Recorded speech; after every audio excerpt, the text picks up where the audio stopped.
Hi, everybody. My name is Melanie Figaro. And for those of you who've been visiting your previous Facebook Lives, you already know who I am, but I'll introduce myself to any newbies.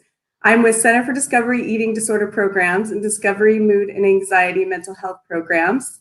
And I have the incredible, introduce yourself. Yeah, so I'm Cyndi Pulsinelli. I'm a licensed marriage and family therapist. I am in private practice, and I also support as a clinical advisor, clinical supervisor for Del Mar Outpatient and La Jolla RTC. Okay, well, first of all, I feel like all of you are in for a treat with Cyndi. And so I've known Cyndi for a little while now, and I would say are a combination of extreme intelligence and like this gentle compassion for your clients. And I know today you'll be sharing a success story, and I love stories, and I know that it gives a lot of people hope. So today our topic is actually on, here's the title, Virtual Treatment for Trauma and Eating Disorders Success Story. First question, what is EMDR? And I know we should probably just give the short version since we could talk about it all day. Yeah. Well, first, thank you for that sweet introduction. I've loved, working with you, Mel, and it's fun to collaborate on this together today. So yeah, we'll start off with what is EMDR. I mean, I could go on and on about EMDR. There's a lot to go into, but just like Mel's saying, I'm going to give the short version of really what it is in a nutshell. And then I'm excited to share with you guys the success story of a client I recently worked with doing telehealth with EMDR. So EMDR is a treatment modality. It's well known for treating PTSD, but it can treat a number of things. And that's why I love it. It's a modality that I lean a lot into in my practice and seeing significant success with my clients, making shifts for them. So it's an 8-phase system. And so, initially you're going to start off with kind of your history taking, your biopsychosocial. You're going to gather all the information from that client, just like a typical intake. And that second phase leads us into what we call preparation phase or resourcing.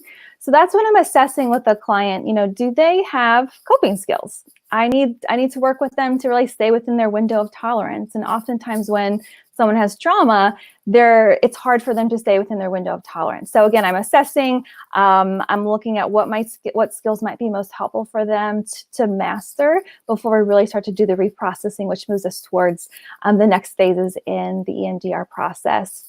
So some of those coping skills obviously are just grounding. I want them to be present in the moment, in their bodies. Again, this is when I might see some, disassociation come in, because trauma and disassociation,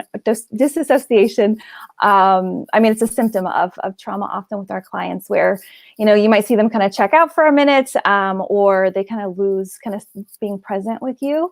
And so we can't have them go through that experience when we're actually doing the reprocessing. So we need dual attention when we do reprocessing. So a lot of the work we do, is in preparation, resourcing. This could take some clients years just to do this phase of EMDR. So not even the reprocessing yet. So once I notice the client's got some mastery, they've got their coping skills, they can really resource, they're grounding, then I know it's time to move towards that next phase in EMDR, which we call the assessment phase. And so we're looking at what do they want to target? What is, the traumatic event or experience that they have that they might still feel stuck in, that their brain hasn't quite processed yet or been able to store appropriately. And so we identify what that is, and now we're ready to go into what we call bilateral stimulation or phase 4, which is the actual reprocessing, which is what I think people actually think EMDR just is. They think, oh, it's like the bilaterals, or I'm doing the tapping or the light bar. But again, we have to do so much preparation work before we go into that reprocessing with the client. So the reprocessing, again, I need them to be within that window of tolerance where we're focusing on that target. There's certain protocols that I go through. It's almost like a script I work with the client on, asking them certain questions, have them bring up kind of that traumatic experience, and then we do the reprocessing. So it looks like this on the screen. I just have them follow my fingers, right, left, and they're following it. I'll do maybe 20 to 50 sets. And then I'll stop and then I'll say, what did you notice?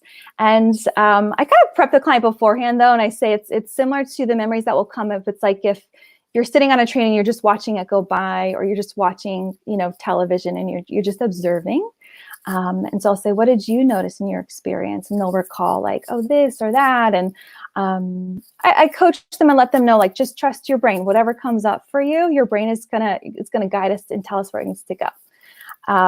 So it's an incredible transformational process to watch a client go through that. And I liken it to almost like a spiritual experience, just being on this end as a clinician to watch a client go through that transformation. It's profound. And there's a lot to it. So again, I'm giving you a simple version of the EMDR processing, but then we move into the other phases, which is like a body scan. I ask them, just do a body scan. Where do you notice, or do you notice anything in your body? Because trauma is stored in our nervous system. I think oftentimes people think it's just in our minds, but it actually is in our bodies. And so doing a body scan helps us kind of target those sensations where it is stored. And then again, I do the bilaterals, which bilaterals helps your right brain and your left brain really communicate. And that's what helps restore and reprocess that to where that experience no longer is so distressing. So once we've kind of worked through the body scan and they find some relief, we continue to move forward, and we're going to move towards actually kind of completing that target is what we say. And then we'll like close out session. And then that next session, I revisit with them and I say, hey, what did you notice? And we'll do a check-in. We'll do a SUD scale. How distressing does that feel to you now? And if I know it's a complete target, they'll say, it actually doesn't bother me anymore. I don't have any like emotional reaction to it. So that's a bit about what EMDR kind of looks like, feels like. Like I said, it can be very much like a spiritual experience to practice that with my clients and watch the transformation. But it really sets them free from a lot of their trauma that they've been holding in their bodies for a long time. So. Yeah, I can. Breaking up, will you tell me? Oh, sorry, you just broke up a bit. I did. I'm wondering what's wrong with the internet. So is it happening? If it happens again, let me know. Okay. I'll try to work through this. I just think, I know our clients, pretty much 100% of them have some level of trauma. Absolutely. And so in the beginning, are you even working on helping them with well, mine wasn't that bad. I don't know why, I'm struggling with trauma. Does that ever come up? Oh, all the time. Yeah. Oftentimes clients think, oh, trauma is just like, it's a death, or it's this, or it's that. And mine's not that bad. And it's like, well, let's back it up here. Let's talk a bit about just basics. What is trauma? Trauma literally is anything that overrides your coping mechanisms, essentially. Oh. So stress is a form of trauma. Think of what we're all going through right now in this pandemic. We are all experiencing trauma. The uncertainty, that fear can create a trauma response in us. So we're all experiencing it. So I just normalize it. I normalize it. Trauma can look different for all of us. And there's lots of factors that go into it of how we actually experience it, even just based on past life experiences. There's a lot, people have complex trauma. And so we tease a lot of that out too at the beginning when we start, doing trauma work and EMDR.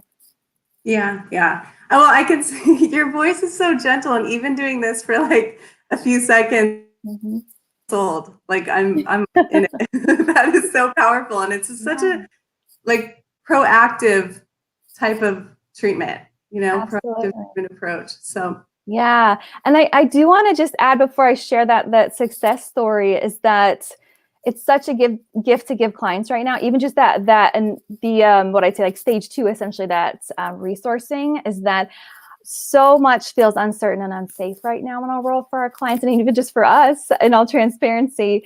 But helping clients find that internal sense of safety is a gift right now. And you can do that through just phase 2. There's different, you can create a like safe calm place with a client. Again, helps them find like that internal safety within themselves. You can do the bilaterals with this to help them kind of install that sense of peace and positivity within themselves. I want to add really quick. You have to be a trained clinician, trained in EMDR to do this. So I can't like do this to my kids. No. But you can do this. So there's a butterfly hug. It's called, so you're using bilaterals.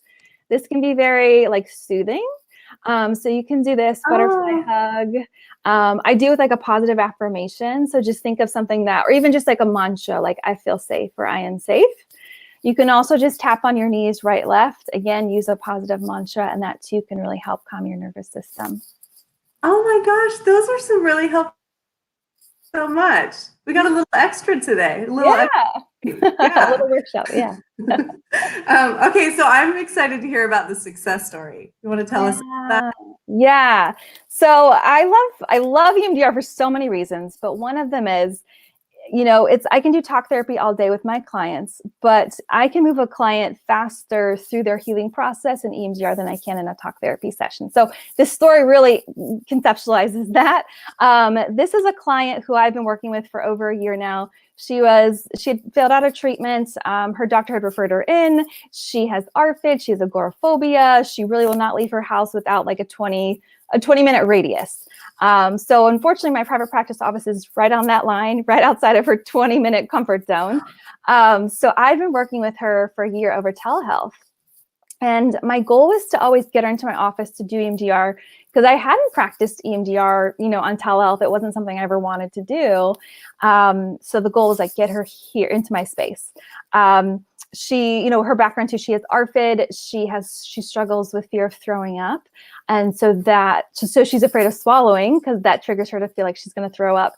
And so she's primarily on a liquid diet. She supplements six ensures a day. And so I worked closely with her physician to make sure that she was, stable. Was about 85% of her ideal, was able to maintain her weight on supplementation.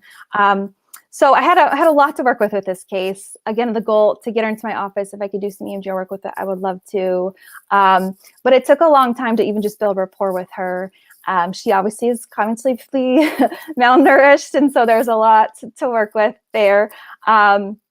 But in my work, I really stuck with that preparation phase for that first year of resourcing a lot of ERP with her.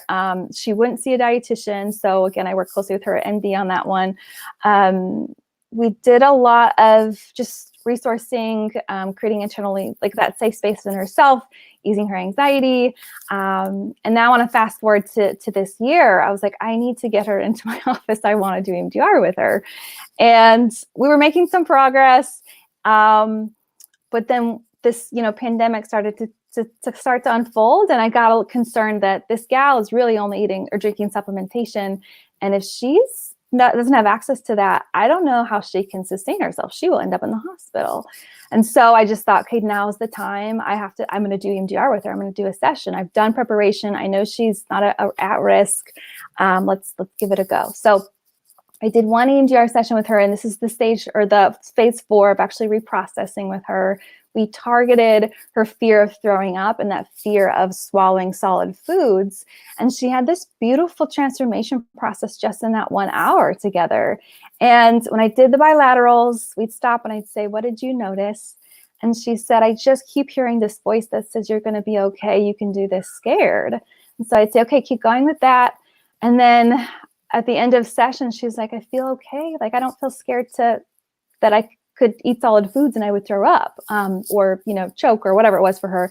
And so I said, okay. So just thinking, let's see how this goes this next week. I checked back in with her the next session, and she's like, yeah, I'm eating solid foods now. I've been eating these Reese's peanut butter cups, and I'm eating vegetables and hummus, and I have chips. And I was like, hold on, like, you have not eaten solid food in a long time. But I said, what was different for you? And she said, I felt like I was scared, but I felt safe. And I just kept feeling like reassured, and I felt comfort. And so that's a testament to a lot of the resourcing that we had done. And then again, the bilaterals to reprocess some of her fears. And so now 6 weeks later, she's weight restored over 10 pounds. She's eating more solid foods. She's weaning off of her supplementation. So she's made more progress in one session with me than an entire year. And that's just the power of EMDR. So, oh my gosh. Yeah. That is so beautiful. I think do that when she's scared, in the fear. Yeah. To actually take that step is unbelievable. Yeah. And what I saw was that she would get scared. This is before our EMDR work together. She would get scared, and that would be the barrier, and that would stop her. And so when we did the reprocessing, We stored some of that. We worked through that irrational fear. And so she recognized when it came up, but it no longer had power over her. She was like, yeah, okay, I hear you. And no, I'm going to eat because I want to. Yeah, that's fantastic. Yeah. Oh my gosh, that says a lot about you too. Thank you so much for the work you do. Thank you, Mel. And listeners to know, like, that you are a success story. You will be a success story, and just take that next step and reach out, because you deserve recovery and to discover away from the eating disorder. Absolutely. Absolutely. Thank you so much. Before we go, I just want to say we actually have another Facebook Live today. I have 2:30 with, actually, no, I think it's 12:30 with Emily Walkley, who's the program director for Del Mar PHP IOP. And she's talking about a virtual eating disorder treatment at partial and intensive outpatient levels of care. And then she's going to share a success story as well. So it'll be pretty fun. Amazing. Emily's amazing. I adore working with her. I know there will be a lot of laughter. I know this for sure. Yeah. So I'm excited. Well, everyone, thank you so much. Here's my email. Feel free to reach out. All right. Thank you. Have a great day. Bye, Cyndi. Thank you. Bye now.